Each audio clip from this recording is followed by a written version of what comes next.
Morning kings and queens, Lynn's here with another art tutorial for you guys. Now, I can't teach you how to be an actor, comedian, rapper, singer, and director, but I can teach you how to draw Childish Gambino, and that's what we're doing today.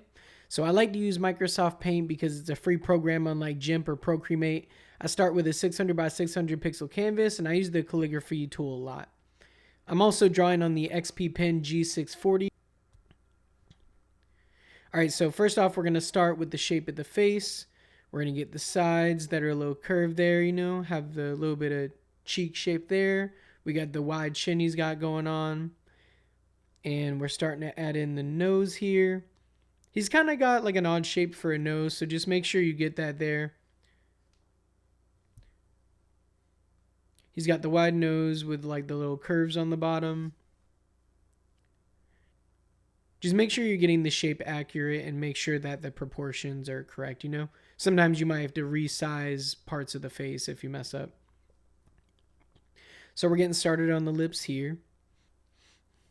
Oh, so in my last video, I was telling you guys about this mole in my backyard that bit my finger off. If you wanted to hear the full story about that, go check out my Anderson .Paak art tutorial.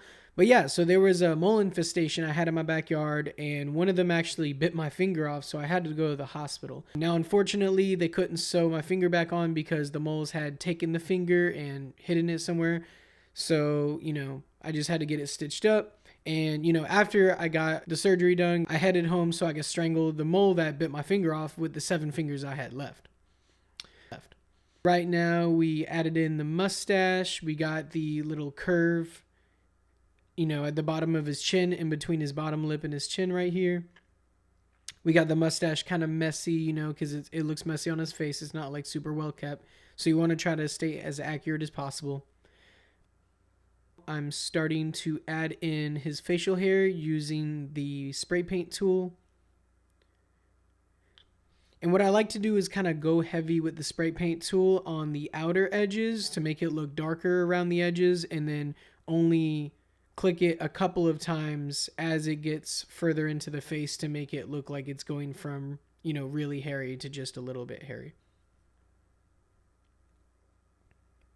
And sometimes I'll use the eraser tool to clean up some of the dots if I put too many in a certain spot. I also like to use the eraser tool to try to have like a nice curve where the facial hair ends. And right now I'm cleaning up the edges of the chin with the eraser tool. Alright, so I think that's looking pretty good. Oh yeah, so I got back home, from having surgery, and you know what, I calmed down a bit. I'm like, okay, I'm no animal abuser, and I'm not trying to have PETA knocking at my door.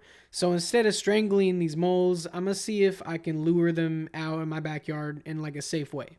So I look online and it says I can spray repellent to get rid of them. So I go to the store and ask one of the workers, I'm like, yo, do you know what aisle the mole repellent is at? And he tells me he don't know.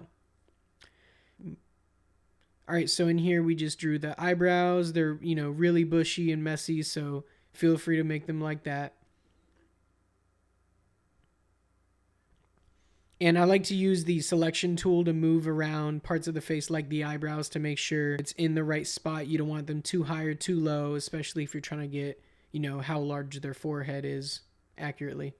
And now I'm starting to use the calligraphy tool to add in lines to the sides of the eyebrows to show just how unkept it looks to make it more realistic. And now we're adding in the ears. Always try to make sure you get the size of the ears, symmetrical. And we're adding in the lines for the ears. And on top of, the ears being the same size, make sure they're at the same height as well. So you can always use the selection tool to move it up if, you feel like one ear is a little higher than the other. So I'm moving the eyebrows again, making sure they're not too close, not too far apart. And now I'm starting to add in the eyes.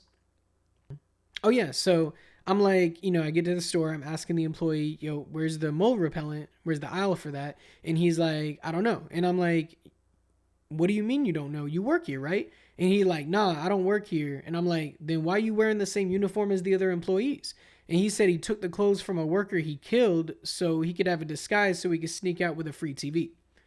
And I'm like, when the cops arrest you for murder, They ain't gonna let you bring that flat screen to jail, right? And he like, dang, you right. So I went to go find the mold repellent myself. So we're adding in the eyelashes for his eyes right here. We're adding a little bit of the bags under the eyes. The bags under his eyes aren't very big, so, make sure that's all accurate. So we're starting to add the hair on, we're starting to add the sideburns, the hair on the side of the head. We're starting to do the hairline for the top. Make sure it's messy. It's not like a straight line or anything. And so I'm resizing my canvas here to make sure I have enough room to draw the hair on top of his head. I like to resize the canvas just enough to have enough room, but I don't want to overdo it. I like to keep my canvas small that I'm drawing on, so all the extra empty space isn't too distracting. And we're just using the calligraphy tool to fill in his hair right here, fill in all the black spots, fill in all his hair, make it black here. And it's kind of just like a blob right here, but we're going to start adding in some more curls. So I'm going here, I'm kind of adding some smaller, rounded curls around the whole border. So yeah, I go looking for the mold repellent, and I finally find the aisle I need, and I bring the mold repellent to the only open register, and no one's there to ring me out. And self-checkout's closed off for maintenance, so I'm just waiting and waiting. And a manager passes by, and I'm like, "Excuse me, miss, can someone ring me out for my one item?" And she like, "Nah, the cashier was just found dead in aisle 3. And I'm like, "Well, can you ring me up?" And she's like, "Nah, that's not my job. But I need this mold repellent, so I just slip it in my pocket, and I'm hoping no one's going to notice." So we're adding some more curls to the hair here.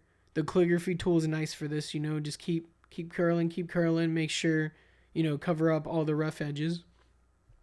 So yeah, I'm walking out the store, and I'm hoping no one notices this big bulge in my pocket, but sure enough, this big security dude stops me, and I'm talking, this man's like 400 pounds at the very minimum. And he's like, "Yo, where's your receipt for your purchase?" And I'm like, "Oh, I didn't buy nothing, sir." And he's like, "Oh, for real? Then what's that bulge in your pocket?" And I'm like, "Oh, I'm just happy to see you." And he didn't find that funny. So I run for the door, and he tackled me to the ground. And let me tell y'all, the air in my lungs was like, I'm heading out. All you got left to do is add his name at the bottom, add some color, and I like to do my coloring in Microsoft Paint 3D if you got Windows 10, and then boom, there you go. You got a masterpiece. Make sure to add in your watermark so no one tries to steal your art. And if anyone pissed you off this week, tell me about it in the comments below. So long story short, I'm back in the hospital again, and I'll update y'all in the next video. If you want to make my day a little better, feel free to hit that like button. And if you haven't yet, subscribe and ring that bell. I make a new tutorial every week. And if you need an art commission done or want to take my online course on how to draw these portraits, the links for that are below. Peace.